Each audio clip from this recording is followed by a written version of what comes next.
de ese pH.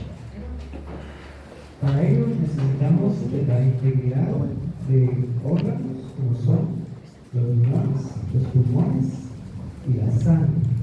La sangre que también participa, ¿verdad?, a través de sus componentes de tampones, tanto intra como extracelulares, son los que van a mantener ese equilibrio en cuanto al pH. El pH normal del cual estamos hablando es de 7.4, donde la concentración de iones hidrógeno está en torno a los 40 nanosmoles por litro. Pero como ustedes saben, pues el libro dice que la producción diaria de iones hidrógeno es muy alta, incluso se habla de la producción de CO2 en torno a 200 a 800 ml por minuto. Y teniendo en cuenta el metabolismo también que conlleva la producción de otros ácidos no volátiles, ¿verdad?, como el lactato, que se produce a través de la glucólisis anaeróbica, o los cuerpos cetónicos, o el metabolismo de los aminoácidos, que aquellos que contienen azúcar, nos generan también ácidos inorgánicos, que van a ser regularizados principalmente por el riñón. Entonces, ese pH normal es necesario porque los iones hidrógeno generalmente son muy reactivos, tienen esa tendencia a combinarse con proteínas, alterando la función de estas proteínas, específicamente porque conllevan la transformación de la estructura tridimensional de la proteína, y si esta es una enzima, pues cambia la función global de la enzima y pues ya no funciona de la misma manera. Como conceptos básicos decimos que un ácido es aquella sustancia que tiende a ceder iones hidrógeno, como el ejemplo que vemos ahí, el ácido clorhídrico puede extenderse a un protón y cloro. Y la base es aquella sustancia que acepta los iones hidrógeno, como es el caso del bicarbonato, que es el mejor tampón de nuestro cuerpo, dado que su concentración a nivel del atmosférico o su concentración en el organismo está equilibrado a nivel atmosférico por la función pulmonar.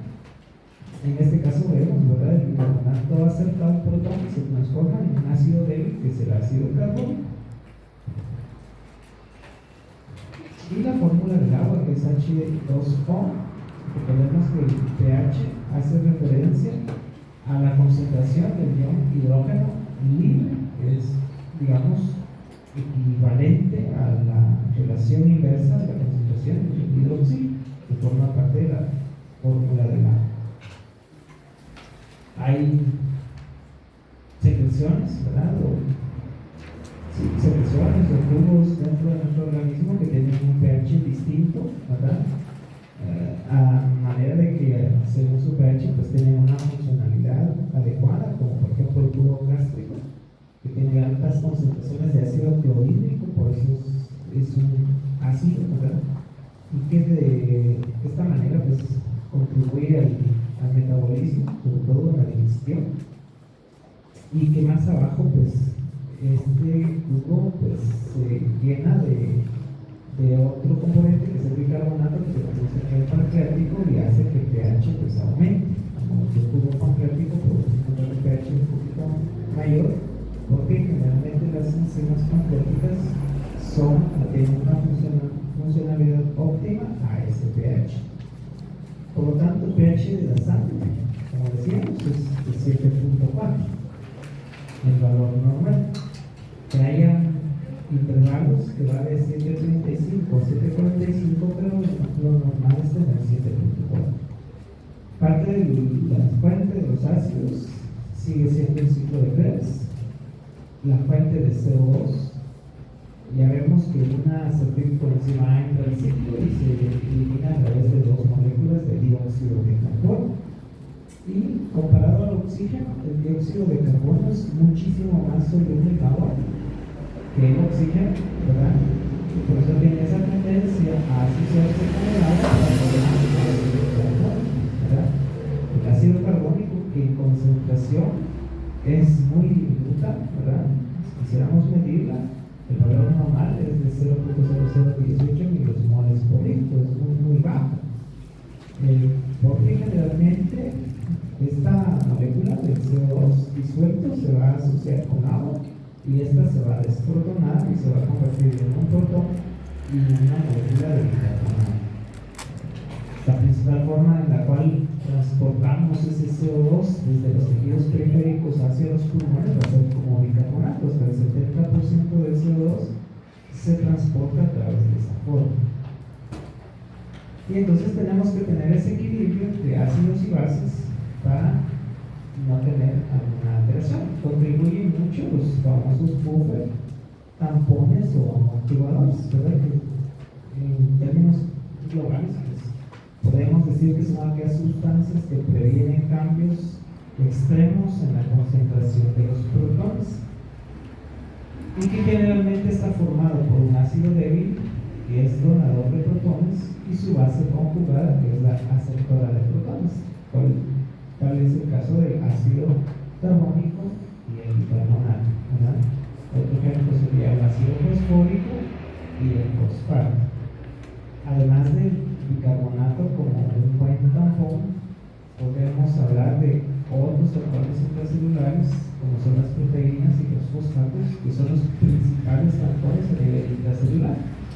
Pero alguien a quien se le, digamos, compara al bicarbonato sería la hemoglobina, que es un tampón extracelular muy importante que ya describíamos la semana pasada, el papel que tiene al atrapar los protones de la desprotonación del ácido carbónico.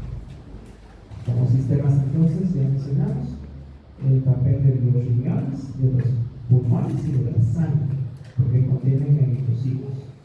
Y las moléculas, hablamos de las proteínas, del bicarbonato, del fosfato y del amoníaco, ¿verdad? Como elementos importantes en la amortiguación de los cambios en cuanto a la concentración de los iones hidrógeno.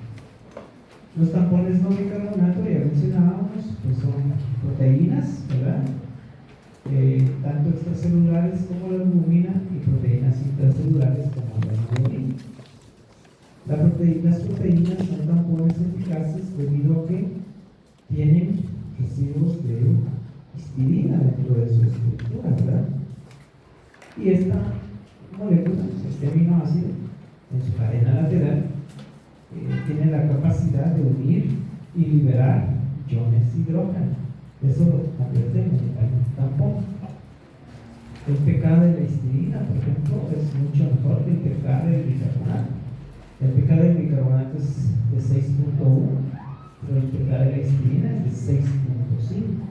Se acerca un poquito más al pH normal, y entre más cerca esté al pH se hace ser un tampón. La diferencia es que las proteínas intracelulares forman parte de un sistema cerrado, mientras que el bicarbonato forma parte de un sistema abierto por la, digamos, contribución que tiene el pulmón a través de eliminarlo de su forma de CO2. La hemoglobina, por ejemplo, tiene 34 moléculas de histidina de todos los aminoácidos que contiene. Esa proteína tetramérica, 34 son histidinas. Y la albúmina tiene 16 residuos de histidina, ¿verdad?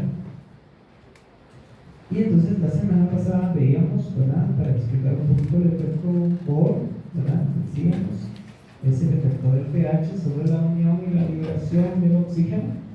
Y ya decíamos que a nivel del tejido periférico, como estamos viendo acá, pues hay un metabolismo activo, aumenta la concentración de protones, disminuye un poco el pH, el PO2 está bajo, y ese ambiente hace que la hemoglobina que llega cargada de oxígeno entrega el oxígeno, ¿verdad?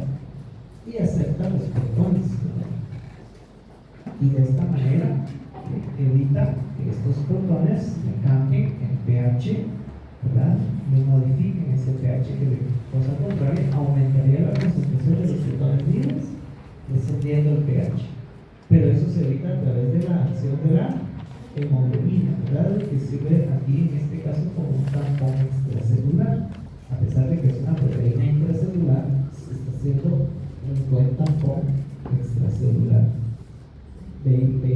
entonces que a través del ciclo de Krebs generamos esta molécula de CO2 y ya dijimos que es muy soluble en agua, se condensa con ella a través de la acción de la anhidrasa carbónica, ¿verdad?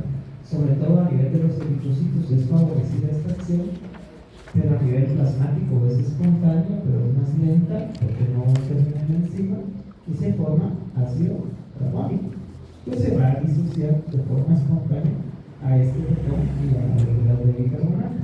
70% de la molécula de CO2 van a hacer esta reacción, ¿verdad? Y se va a transportar por medio de la sangre. Veremos más adelante que al eritrocito va a salir del eritrocito en compensación de la entrada del cloro, ¿verdad? Y se va por la sangre hacia los pulmones, donde el efecto Aldane dice a una mayor PO2 se favorece la suelta del CO2, el efecto Bohr decía a una mayor presión parcial de oxígeno a nivel pulmonar, la hemoglobina se va a desprender más fácil de los protones. Esos protones que atrapó en la periferia, ahora acá los va a entregar y va a enlazar nuevamente oxígeno. Y el bicarbonato que llegó a través del plasma se va a asociar con estos protones para formar ácido carbónico y la anhidrasa carbónica pulmonar los disocia a CO2 y a agua. Y entonces neutralizamos esa carga de protones formando agua y el CO2 lo expiramos. Por eso forma parte de un sistema abierto, la formación de bicarbonato. Como la fórmula de Henderson-Hasselbalch relaciona, ¿verdad?, como numerador al bicarbonato y como denominador a la presión parcial de CO2, está diciendo que el equilibrio entre estos dos componentes determina un pH normal. Si uno de los dos varía, va a alterar el pH. Pero para evitar esa alteración del pH, si el problema primario es una alteración en la concentración del bicarbonato, donde el riñón y la sangre o los eritrocitos tienen mucho que ver con su concentración, estamos hablando de que es una alteración primaria metabólica. Quien va a tratar de compensar esa alteración son los pulmones. Se va a dar una compensación respiratoria con el objeto de que siempre esta concentración de bicarbonato como numerador y el CO2 como denominador se mantengan en esa relación para tener un pH en 7.4. Por el contrario, si la alteración se da en el CO2, es controlada por la acción de los pulmones, el cambio primario va a ser respiratorio. Entonces vamos a tener una compensación metabólica, ¿verdad?, con el objeto de tener ese equilibrio entre la concentración de bicarbonato versus el CO2 para darle un pH normal. Y entonces el rol del sistema respiratorio se dice que este es un sistema de ajuste rápido que regula la concentración del ácido carbónico a través de la eliminación del dióxido de carbono en el aire que expiramos, y al mismo tiempo se eliminan iones de hidrógeno formando agua. Ya veíamos en la gráfica anterior, ¿verdad? No se pierden los protones, ¿verdad? Tampoco aumenta su concentración porque aquí a nivel pulmonar se forma agua a partir de ellos.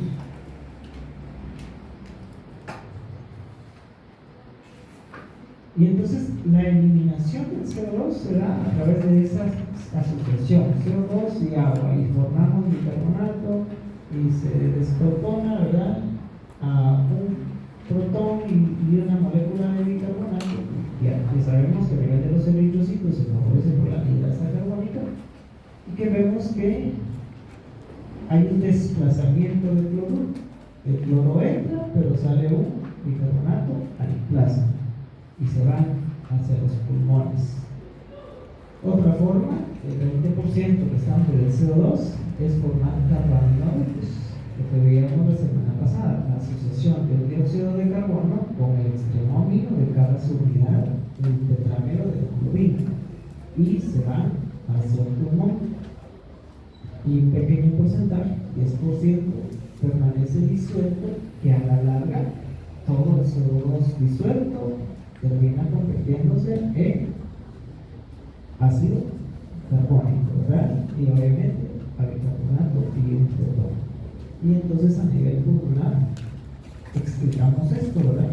El bicarbonato que llegó, que después entonces va a haber un desplazamiento, ¿verdad? Va a entrar el hidrociclo, sale el cloro, se va a asociar con el protón para formar ácido carbónico y la hidratación carbónica lo va a formar en agua y el CO2 que se va a intercambiar a nivel alveolar por oxígeno y el CO2 va a salir en la expiración.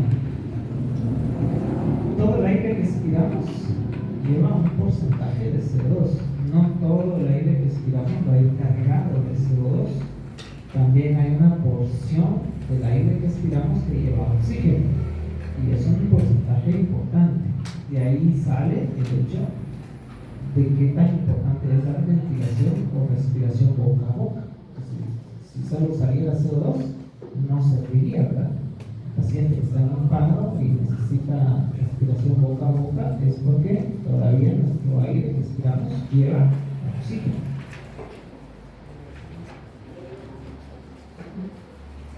Y será este proceso que ya lo dijimos. Ahora, el riñón es importante el mantenimiento de la reserva alcalina. Conserva también el pH.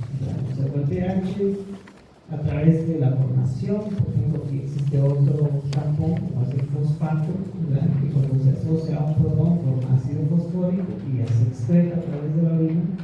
El riñón, que es el único órgano que nos sirve para eliminar los ácidos orgánicos, ¿verdad? Que no se pueden excretar a través de esta vía del pulmón, se eliminan a través del riñón. Y por eso es que cuando el riñón empieza a fallar, empezamos a acumular estos ácidos orgánicos y empieza a repercutir en el pH. También eliminamos amonio, ¿verdad? Y repercute en el pH urinario, ¿verdad? Nuestro pH urinario tiene un valor normal, ¿verdad? Como todo, un intervalo, pero a medida que nosotros tengamos más producción de protones, se puede favorecer la mayor producción de ácido fosfórico, de amonio y reducir el pH. El papel del riñón es en la reabsorción del bicarbonato filtrado y en la formación de nuevas moléculas de bicarbonato a nivel del túbulo distal. Esto es el túbulo proximal, esta es la célula del túbulo renal proximal, y según Reines dice, es impermeable a las moléculas de bicarbonato. Y si es impermeable a las moléculas de bicarbonato, entonces ¿cómo se rescata? ¿Cómo se reabsorbe? Porque el 100% del bicarbonato que pasa el filtro del glomérulo está en la luz tubular, pero no puede pasar directamente a la célula del túbulo renal proximal, porque es impermeable. Entonces participa este protón que sale de la célula del túbulo renal proximal para unirse al bicarbonato, formar ácido carbónico, y por la anidrasa carbónica se disocia a CO2 y agua. El CO2 es difusible, pasa, penetra las membranas sin problema, como estamos viendo acá, y dentro de la célula del túbulo renal proximal se vuelve a asociar con agua, forma nuevamente ácido carbónico, y este se disocia a un protón y el bicarbonato, y a este bicarbonato pasa al plasma, ¿sí? Y ahí estamos reabsorbiendo el 100% de moléculas de bicarbonato que pasan por el filtro glomerular, a menos que haya una enfermedad que me altere a mí el túbulo proximal. Voy a tener problemas para rescatar este bicarbonato. Y entonces aquí notamos la importancia de este protón, este protón que sirve para rescatar a otra molécula de bicarbonato filtrado.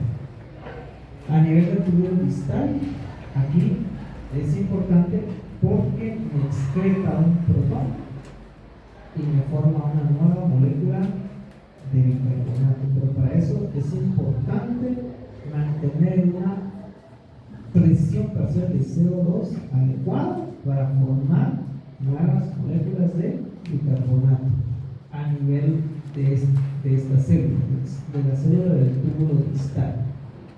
Aquí podemos observar, ¿verdad? Ya decíamos la importancia de tener una PCO2 normal y la PCO2 normal me la va a dar el pulmón, ¿verdad? El pulmón me van a entender, el pulmón y los centros de la respiración, que me van a decir, ¿verdad? ¿Cuál es mi frecuencia y cuánto tengo que respirar más frecuente o menos frecuente para mantener la PCO2 normal? Entonces el CO2, por ejemplo, difunde, ¿verdad?, la membrana sin problema, y en este caso el CO2 pasa a la membrana del tubo distal, se asocia con agua por la hidrasa carbónica y forma ácido carbónico, y que se disocia de forma espontánea a un protón y a bicarbonato. Y aquí estamos hablando de la formación de nuevas moléculas de bicarbonato que pasa al plasma, y este protón pasa al espacio o a la luz tubular, donde va a ser excretado, pero no va a ser excretado así sencillamente, sino que tiene que asociarse a esta molécula que se llama amoníaco, ¿verdad?, o a esta otra que se llama fosfato. Fosfato y amoníaco se asocian a este protón para formar urea, amonio, perdón, y ácido fosfórico, que vamos a eliminarlos a través de la orina, ¿verdad? La diferencia entre el amonio y el amoníaco es la permeabilidad también, ¿verdad? Si el bicarbonato es impermeable a la célula del túbulo proximal, el amoníaco es permeable, pero el amonio es impermeable, ¿sí? Por esa razón vemos que el riñón es importante la concentración de este aminoácido, que se llama glutamina. A través de la glutaminasa libera ese amoníaco que va a servir para eliminar el protón, y a través de la transaminación que sabemos de la glutamato deshidrogenasa también liberamos otro amoníaco del glutamato para eliminar otro protón. Aquí en esta célula entonces estamos viendo el papel que tiene en la expresión de un protón y la formación de una nueva molécula de bicarbonato. Y los pKs de los tampones, ¿verdad?, se refiere al pH al cual el tampón se disocia en el 50%. Hablamos de estos tres tampones: acetato, que lo vemos en una línea color azul, fosfato en negro, y el amoníaco en rojo. Cada uno tiene un pK y por lo tanto es un buffer, es un amortiguador, ¿verdad? El acetato, por ejemplo, tiene 4.77 pK, el fosfato 6.86 y el amoníaco de 9.25. Quien más está cerca al pH es el fosfato, por lo tanto incluso pK mejor que la histidina y que el propio bicarbonato, pero como forma parte de un sistema cerrado, no supera a este como un buffer apropiado cuanto a su funcionalidad. Y se integran todos los sistemas, ¿verdad? La función de los tejidos metabólicamente activos que forman el CO2, la sangre que transporta los gases de los tejidos a los pulmones y de los pulmones a los tejidos, los riñones que tienen papel en el rescate del bicarbonato filtrado, eliminando protones, formando nuevas moléculas de bicarbonato, y el pulmón en la exhalación del CO2. Todo esto tiene que estar bien, perfectamente funcional para que estemos sanos, porque un equilibrio es lo base adecuado. Si algo empieza a fallar, entonces vamos a tener trastornos del equilibrio ácido-base. Y aquí hacemos referencia que cuando hay un proceso que da lugar a la disminución del pH en la sangre, nos va a dar acidosis.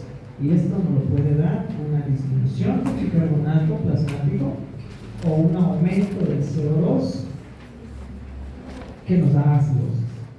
Lo contrario sería alcalosis. Es un proceso que da lugar a un aumento del pH en sangre porque hay pérdida de protones, ¿verdad? Desciende la concentración de protones, que puede darse por un aumento en la concentración de bicarbonato plasmático o un descenso en el dióxido de carbono. Por eso forman parte de esta ecuación de Hendrix-Haselhoff, el bicarbonato por un lado y el CO2, que incluso en la fórmula se aplica o se multiplica la concentración del CO2 por la constante de disolución, que es de 0.03, creo, si no estoy mal, en milímetros de mercurio, o 0.23 si se da en kilopascales. Acidosis, entonces, si hay disminución de los álcalis, si hay disminución de su eliminación o aumento en la producción. Alcalosis igual, si hay disminución de ácidos, disminución en su eliminación o un aumento en la producción de los álcalis. Y entonces, como hablamos de los procesos de compensación, aquí estamos viendo una alcalosis. ¿Qué tipo de alcalosis piensas tú que dice ahí la diapositiva?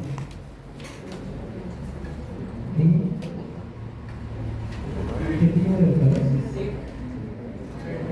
¿Qué tipo de alcalosis? ¿Qué tipo de alcalosis? Metabólica. ¿Por qué respiratoria?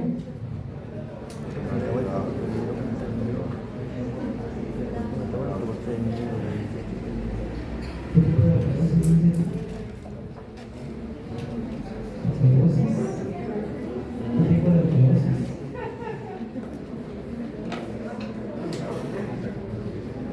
Es metabólica, porque hay una compensación respiratoria. En una alcalosis metabólica, ¿cómo se ve?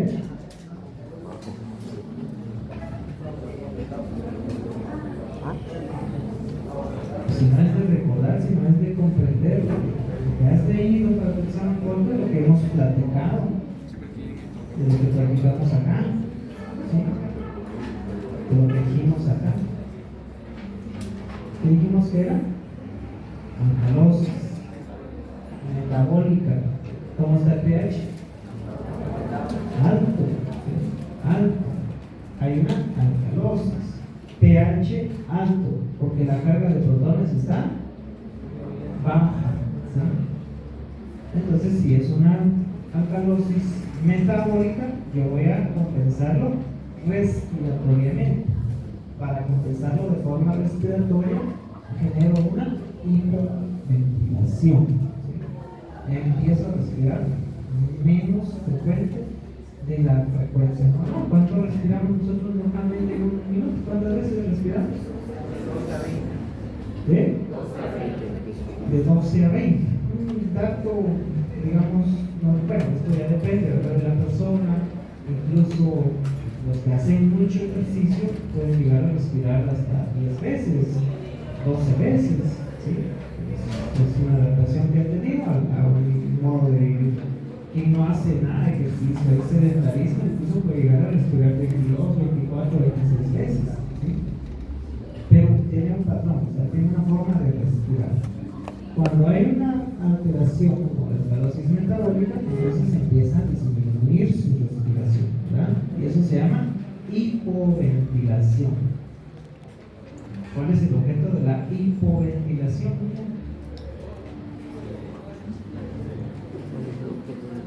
¿Para qué hipoventila ese paciente que está en alcalosis metabólica?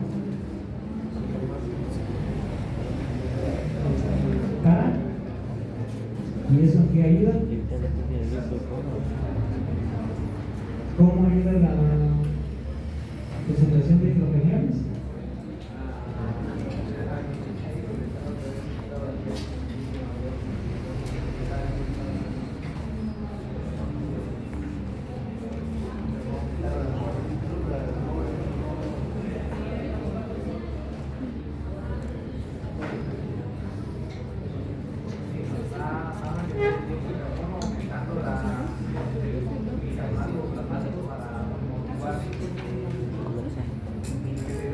Está en un proceso de alcalosis, donde los protones están bajos. Entonces lo que pretende es retener CO2 para que ese CO2 se asocie con el agua, se forme ácido carbónico y se disocie el bicarbonato y un protón, que es el que está bajo. Ese es el objeto de la hipoventilación, ¿sí? Para que aumente la carga de protones, que es lo que está abajo en ese momento. Pero es una compensación. El pulmón probablemente mantenga esa relación bicarbonato CO2 momentáneamente, temporalmente. Pero si el problema que está generando la alcalosis sigue, ya no va a llegar un momento en el que no va a estar compensado y eso se va a perder y va a modificar el equilibrio ácido-base por completo. Tenemos que entender también que los eritrocitos participan en esto, ¿verdad? Detectan que hay una carga baja de protones y lo que hacen es sacar un protón. El eritrocito saca un protón al plasma porque ya detectó que hay baja concentración de protones a nivel plasmático, saca un protón, pero entra un potasio en compensación de las cargas. Y entonces, en una alcalosis yo voy a tener hipocalemia, ¿sí? Hipocalemia, pero no porque esté perdiendo potasio o algo malo está pasando con el potasio, sino por este proceso de compensación, ¿verdad?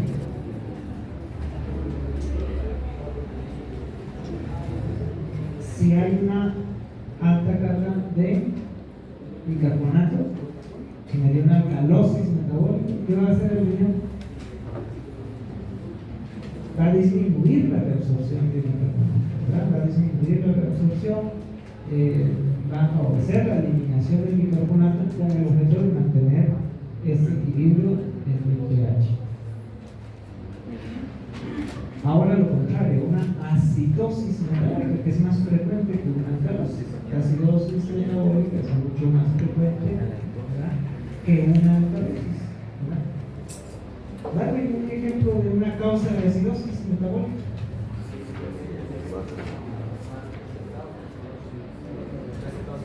Una cetoacidosis grave.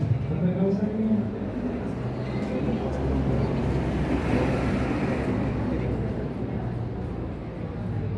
Sí, hay varias causas.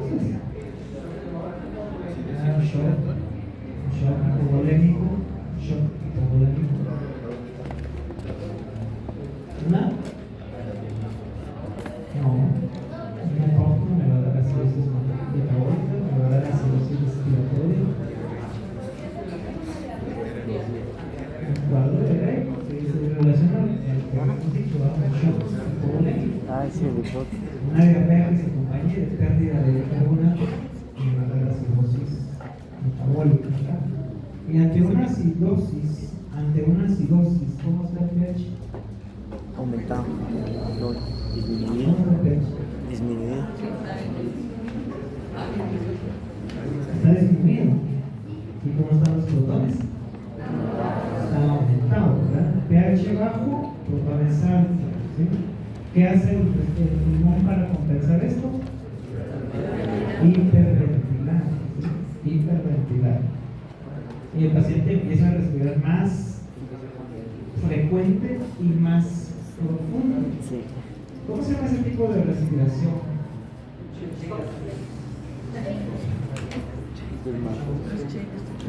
Respiración acidótica de Kussmaul.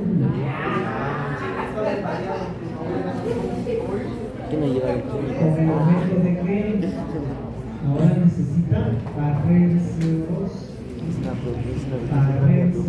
eliminar CO2 para equiparar esa concentración de bicarbonato que está baja, ¿verdad? Y lo mismo, el eritrocito detecta que hay alta carga de protones, acepta protones porque tiene residuos de histidina, 20 protones y saca potasio. Y entonces en una acidosis yo voy a tener hipercalemia o hiperpotasemia, ¿sí? Alto el potasio. ¿Qué hace el riñón ante una acidosis metabólica?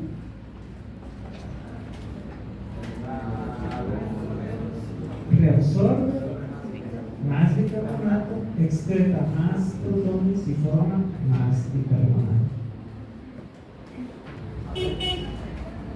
Las compensaciones, entonces, cuando el trastorno primario es metabólico, la compensación es respiratoria.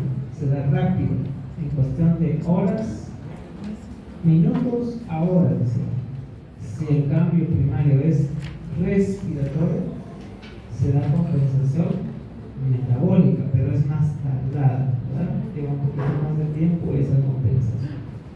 Entonces, este cuadro, en un libro de pediatría de Nelson, se llama, en un capítulo 52, que habla del equilibrio ácido-base. Encuentran esta gráfica para clasificar bien al paciente, ¿verdad? Si es un trastorno simple o es un trastorno mixto, ¿sí? Con los pasos que dice ahí: paso 1, paso 2, paso 3.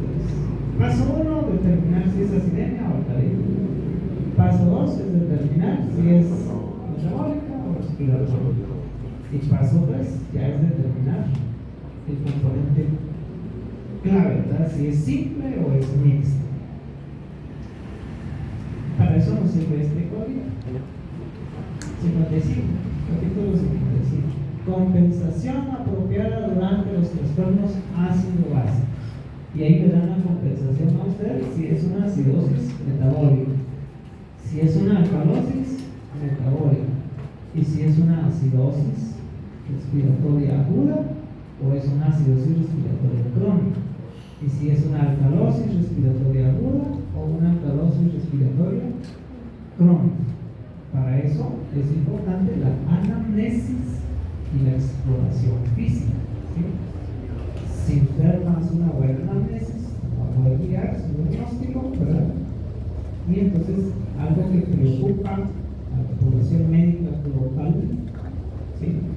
Todos los médicos del mundo les preocupa últimamente que las nuevas generaciones han perdido esa parte de semiología, de ser más semiológicos, ahora son más laboratoristas y estudios de gabinete antes que una buena análisis y una buena exploración física.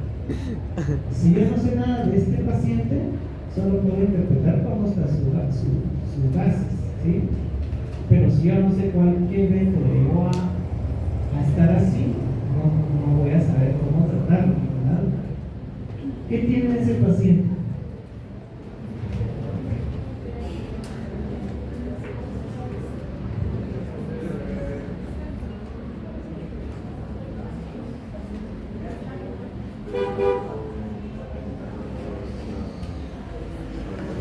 Para empezar, dice son gases venosos.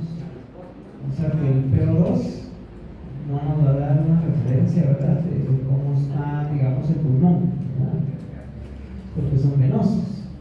Pero todo lo demás sí nos va a ayudar a determinar cómo está metabólicamente ese paciente. Y es un bebé porque dice hijo de. La H significa hijo de María Pérez. Es un varoncito, ¿verdad?, sexo masculino. Y entonces, viendo estos parámetros que ustedes aquí verán, 7.35, 7.50, el PO2 no le ponemos tanta importancia porque son venosos, ¿verdad? Bicarbonato 27.6 y un exceso de base, por ejemplo. Aquí tuviese exceso de base del 0.7. ¿Dónde meterías tu base de paciente? Dentro de este cuadro.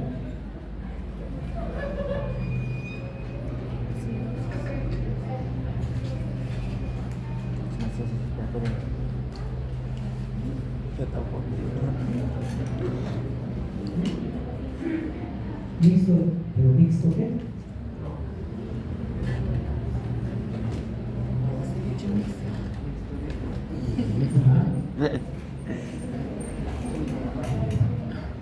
Ya. pH marcado. ¿Cómo está el pH? Está normal, pero normal bajo, 7.35. Normal 7.4. 7.4 está acá. 7.41 me voy acá.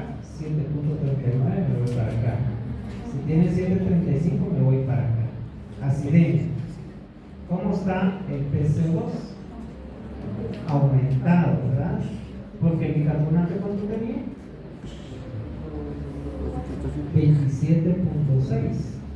El bicarbonato no está disminuido, pero el CO2 sí está aumentado. Entonces me voy para acá. El paciente tiene una acidosis respiratoria. Como la alteración primaria es sobre el CO2, yo espero una compensación metabólica. ¿Cómo está el bicarbonato? ¿Está bajo? ¿Es el esperado? ¿O está alto? Y eso me lo dice este cuadro. Ante una acidosis respiratoria, pero ahí es donde tengo que saber si es aguda o crónica, ¿sí? Si es aguda, imaginémonos que fuera aguda, es un paciente que tiene una dificultad respiratoria aguda, poco tiempo, dice que el bicarbonato aumenta 1 unidad por cada 10 milímetros de incremento del CO2.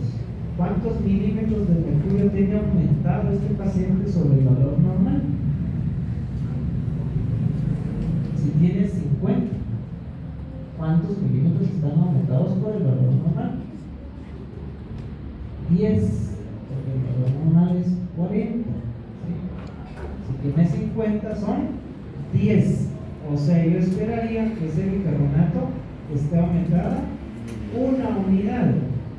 ¿Cuánto de bicarbonato debería de tener el paciente?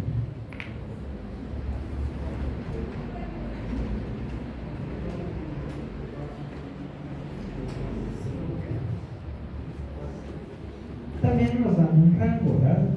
Bueno, acá nos dice si es arterial desde 22 a 30, creo que dice, y si tenemos es de 21 a 29, si no estoy mal, da un rango. Pero antes, cuando empieza a hablar de la ecuación de Henderson-Hasselbalch, menciona que para un pH de 7.4, ¿sí?, y un CO2 en 40, le corresponde un bicarbonato de ¿cuánto le corresponde el bicarbonato? Para un pH de 7.4 y un CO2 de 40, ¿cuánto le corresponde de bicarbonato? Es parecido a lo del pH. El pH dice de 7.35 a 7.45, pero el valor normal es 7.4. ¿Sí? 7.4.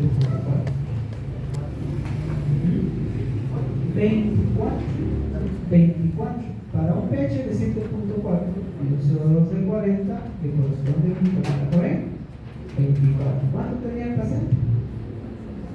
27.6. ¿Cómo está el bicarbonato? Está alto, ¿sí? Está alto. Porque si estuviera en 25, fuera el esperado, ¿sí? Fuera el esperado, fuera la compensación esperada que nosotros necesitaríamos ver. Y si fuera menos de 24, estaría bajo. Entonces el paciente entraría acá. Pero como está alto, entra en este punto, pues una alteración mixta, ¿verdad? Es decir, es una acidosis respiratoria y una alcalosis metabólica, ¿sí? Si fuera una trastorno respiratorio crónico, dice el bicarbonato aumenta 3.5 unidades por cada 10 milímetros de incremento del PCO2. ¿Cuántos milímetros de mercurio vimos que estaba arriba? 10. O sea, si fuera crónico, yo esperaría un bicarbonato de 27.5. Y sería el esperado, ¿verdad? 27.5. Sería un trastorno simple, una acidosis respiratoria. Pero como está ligeramente alto, sí seguiría entrando acá. Mixto, porque sería una acidosis respiratoria y una alcalosis metabólica.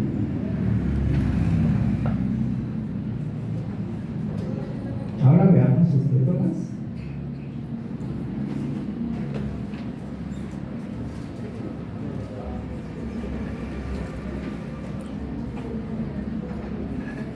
pH 7.36, CO2 28, creo que es. Pero CO2 de 50, pero es penoso, y bicarbonato en 15.8. ¿Dónde entraría este paciente? Ahí.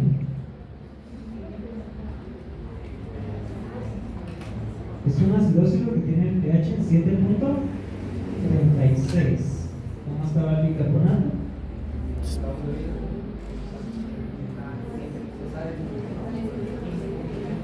15.8, o sea, es un bicarbonato disminuido. Entonces nos vamos para acidosis metabólica. Si el cambio primario es metabólico, la compensación es respiratoria. ¿Cómo está el CO2? ¿Está bajo? ¿Es el esperado? ¿O está alto? ¿Cuánto dijimos que tenía de CO2? 28. ¿Cómo voy a saber yo si está bajo? Si es el esperado o está alto? A través de esto, ¿verdad? En una acidosis metabólica, la compensación es respiratoria, entonces el CO2 yo lo voy a obtener de multiplicar la concentración de bicarbonato por 1.5 sumándole 8.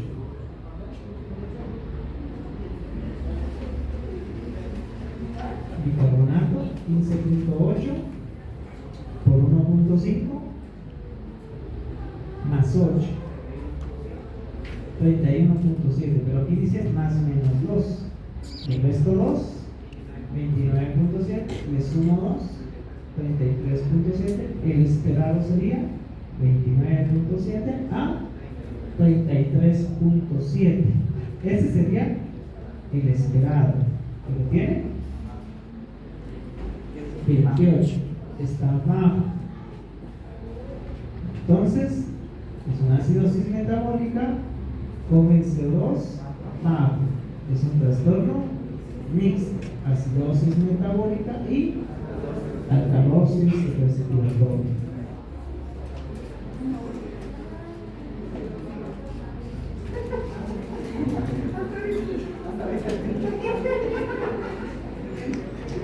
Y algunos no lo entendieron y por eso se dice un montón.